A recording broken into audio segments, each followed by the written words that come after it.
Hello student, this is Sriram info all India government jobs అండి. మన ఛానల్లో only permanent based government jobs మాత్రమే post చేయడం జరుగుతుంది. ఇంకా మన ఛానల్ ఎవరైనా సబ్స్క్రైబ్ చేసుకోకపోతే సబ్స్క్రైబ్ చేసుకోండి. అలాగే మన టెలిగ్రామ్ ఛానల్లోని వాట్సాప్ ఛానల్లో జాయిన్ అయినట్టయితే job information, exam dates, result dates అన్నీ కూడా ప్రొవైడ్ చేయడం జరుగుతుంది. ఛానల్లో జాయిన్ అవ్వడానికి లింక్స్ అనేవి కింద డిస్క్రిప్షన్లో అయితే ప్రొవైడ్ చేశానండి.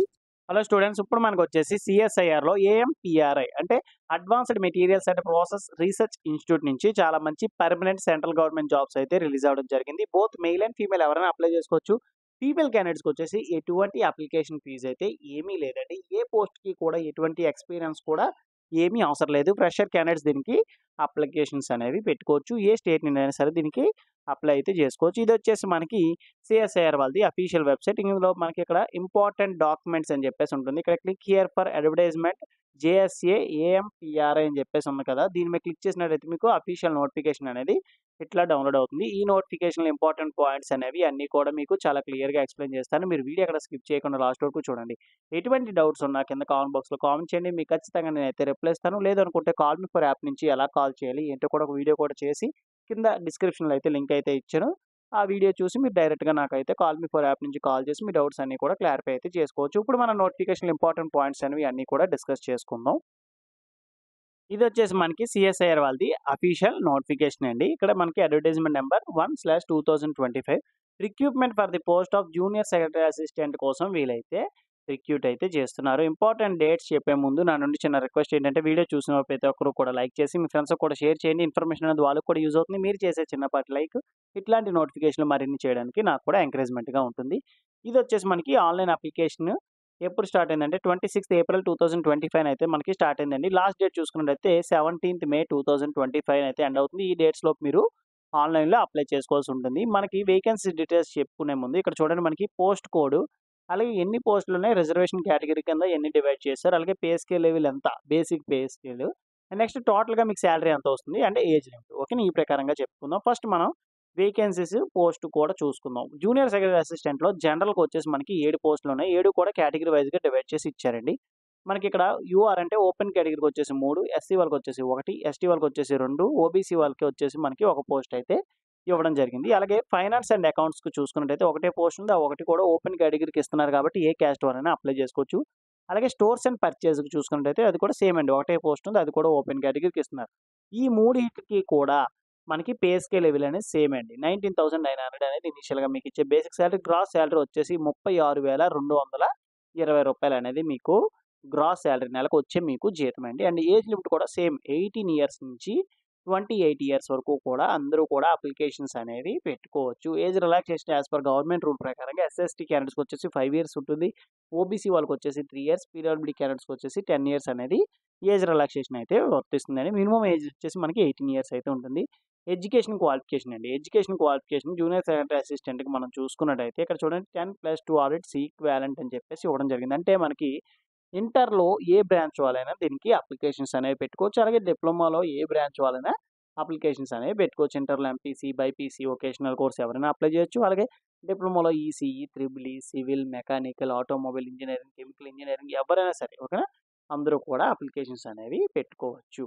అండ్ దీనికి టైపింగ్ స్పీడ్ అయితే మీకు వచ్చి ఉండాలి. ఇంగ్లీష్ అయితే 35 వర్డ్స్ పర్ మినిట్ అయితే మీరు టైప్ చేయాలి. హిందీలో టైప్ చేయాలనుకుంటే 30 వర్డ్స్ పర్ మినిట్ మీరు టైప్ చేయాల్సి ఉంటుందన్నమాట. మనకి అలవెన్సెస్ చూసుకున్నట్టయితే సెంట్రల్ గవర్నమెంట్ ఎంప్లాయీస్‌కి ఎలా అయితే ఉంటాయో సేమ్ మనకి డియర్‌నెస్ అలవెన్స్ అని, హౌస్ రెంట్ అలవెన్స్ అని, ట్రాన్స్‌పోర్ట్ అలవెన్స్ అని ప్రతీదీ కూడా మనకి అలవెన్సెస్ అనేది ప్రొవైడ్ చేయడం జరుగుతుంది. అదర్ కండిషన్స్ చూసుకున్నట్టయితే all Indian citizens are eligible అండి. బోత్ మెయిల్ అండ్ ఫీమేల్ ఎవరైనా అప్లికేషన్స్ అనేవి పెట్టుకోవచ్చు. అండ్ నెక్స్ట్ మీ name, date of birth, father name, mother name అన్నీ కూడా మనకి 10th క్లాస్ మార్క్ లిస్ట్ మీద ఏదైతే ఉందో సేమ్ దాన్ని బేస్ చేసుకొని మీరు అప్లై అయితే చేయండి. ఎందుకంటే అదే మీకు కన్సిడర్ అయితే చేస్తారు. అండ్ నెక్స్ట్ మనకి ఏజ్ లిమిట్, క్వాలిఫికేషన్ ఇవన్నీ కూడా లాస్ట్ డేట్ చూసుకున్నట్టయితే 17 మే 2025 అండి.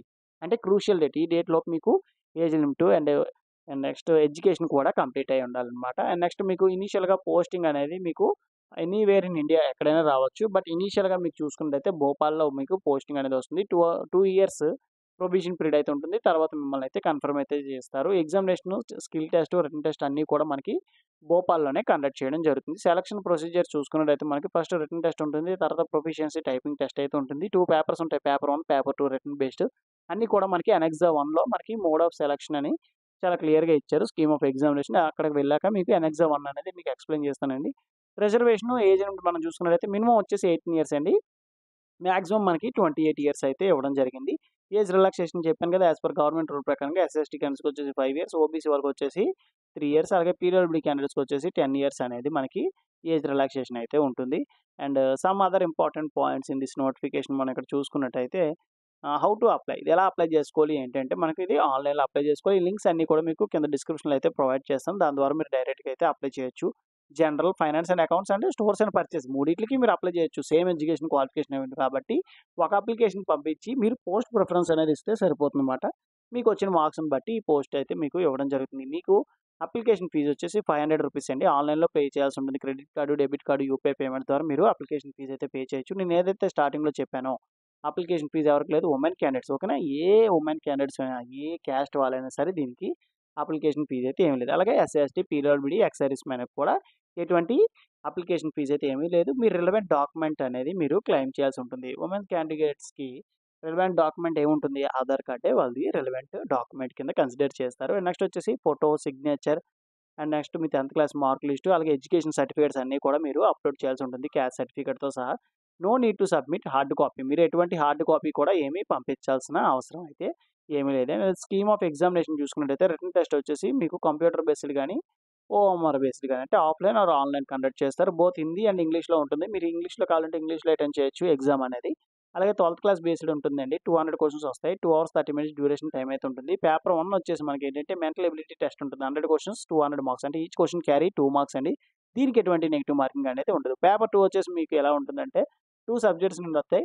ఈచ్ సబ్జెక్ట్ నుంచి 50 క్వెషన్స్ వస్తాయి. 150 మార్క్స్ అండి. అంటే మనకి ఈచ్ క్వెషన్ క్యారీ 3 మార్క్స్ ఇక్కడ మనకి. ఓకేనా. దీనికి నెగెటివ్ మార్కింగ్ అనేది ఉంటుంది. ఈచ్ రాంగ్ ఆన్సర్‌కి 1 నెగెటివ్ మార్కింగ్ అనేది ఉంటుంది. చాలా జాగ్రత్తగా మీరైతే ఆన్సర్ చేయాల్సి ఉంటుందన్నమాట. నెక్స్ట్ వచ్చేసి ప్రొఫిషియన్సీ టెస్ట్ ఉంటుంది. అంటే టైపింగ్ స్పీడ్.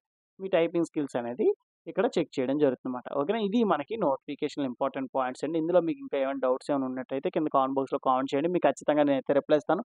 లేదనుకుంటే కాల్ మీ ఫర్ యాప్ నుంచి కాల్ చేసినా మీ డౌట్స్ అన్నీ కూడా నేనైతే క్లారిఫై అయితే చేస్తాను. థాంక్ యూ సో మచ్ అండి for watching video. Keep supporting me.